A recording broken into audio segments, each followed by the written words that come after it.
नमस्ते। मैं हूँ सुमन महेश्वरी। करती हूँ आप सभी का प्यार भरा अभिनंदन, वंदन और नमन। मंगलवार का दिन है और मैं आपके साथ फिर एक बात साझा करने आ गई हूँ। आज मैं देख रही हूँ चारों ओर हरियाली ही हरियाली है और इतनी प्यारी लग रही है ये हरियाली। मन को सुकून दे रही है, बहुत खुशियाँ दे रही है और जी चाह रहा है कि आप सबके जीवन में सदा हरियाली बनी रहे। ये हरियाली मन को कितनी खुशी देती है। देखने वाले सोचते हैं, वाह, ऐसा ही जीवन रहे, सुख में रहे, हरा भरा रहे। और इनको देखकर लगता है कि ज़रूर इन पेड़ों के बीज यहाँ पड़े होंगे और आज वो बीज फलित होकर इतने बड़े बड़े वृक्ष हो गए हैं और हरियाली से सबका मन बहला रहे हैं।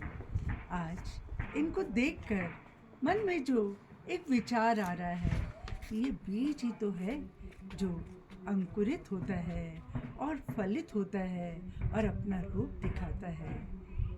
अगर बीज है तो वो वृक्ष भी बनेगा। इसी तरह बीज का कोई अंश भी है तो उसका वंश बढ़ेगा। मानव में भी तो यही है। अगर मनुष्य का कोई अंश है तो वो बढ़ते बढ़ते वंश बनता है और वंश सबको कितना प्यारा लगता है। हर जन अपने पूर्वजों का ध्यान करना चाहते हैं, सोचते हैं हमारा परिवार का वंश कैसा था, कितना था, कौन थे, क्या क्या किया, और ये उस अंश से वंश बढ़ता जाता है। अगर हम व्यक्तिगत रूप से भी लें तो हर इंसान के साथ भी यही है। अंश है तो वंश बढ़ेगा। कैसे? क्योंकि हर एक में अच्छाई भी है, बुराई भी है, दोनों ही चीज़ें हैं। जब हमारे में विकारों का कोई भी अंश जरा सा भी रह जाता है तो उसका वंश स्वाभाविक रूप से बढ़ने लगता है। जैसे देह अभिमान, अहंकार। जी हाँ, अगर अहंकार इंसान में है तो जब उसका नाम पूरा ना हो, मान न मिले, उसकी शान में कहीं कमी रह जाए तो उसके साथ आ जाता है क्रोध। और क्रोध जब आता है तो उसके साथ तो न जाने कितना उसका परिवार, उसका वंश चला आता है।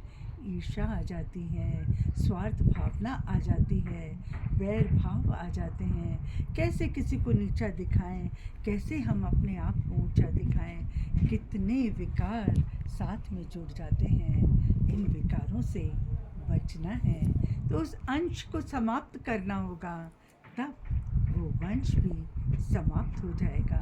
इसी तरह अगर हमारे में अच्छाई है, मनुष्य अगर एक भी अच्छा गुण रखता है, इंसानियत के गुण हैं उसमें, अगर उसमें रहम दिल है और वो सबके लिए अच्छा सोचता है तो अपने आप ही दया, करुणा, ममता, माया, स्नेह, न जाने कितने गुण स्वतः ही उपज कर आ जाएंगे।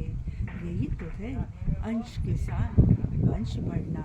तो बुराई का अंश बिल्कुल समाप्त करना है, क्योंकि उसका अंश भी रह गया तो वह हमारे शरीर में न जाने कितने विकार पैदा करेगा और कितने हमारे जीवन को, गति को रोक देगा। ये हमें अपने आप को संभालना है।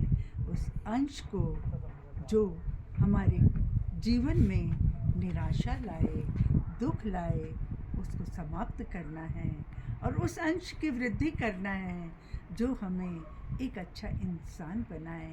तो बस आज के लिए इतना ही कि आप सबका अंश वो रहे जिससे वंश ऐसा बढ़े जो आपको गर्व हो, आप गौरवान्वित हो, आपको अपने ऊपर नाज आए। ऐसा वंश बढ़ाना है और ऐसे ही अंश को हमें जीवन में प्रश्रय देना है। तभी तो जीवन इसी तरह से हरा भरा रहेगा। बस आज की यही दुआ। जीवन में आपके हरियाली छाई रहे, हरा भरा जीवन रहे और हर अच्छाई का अंश आपके जीवन में बढ़ता रहे, बढ़ता रहे, बढ़ता रहे। इसी के साथ लेती हूँ विदा। नमस्ते, धन्यवाद।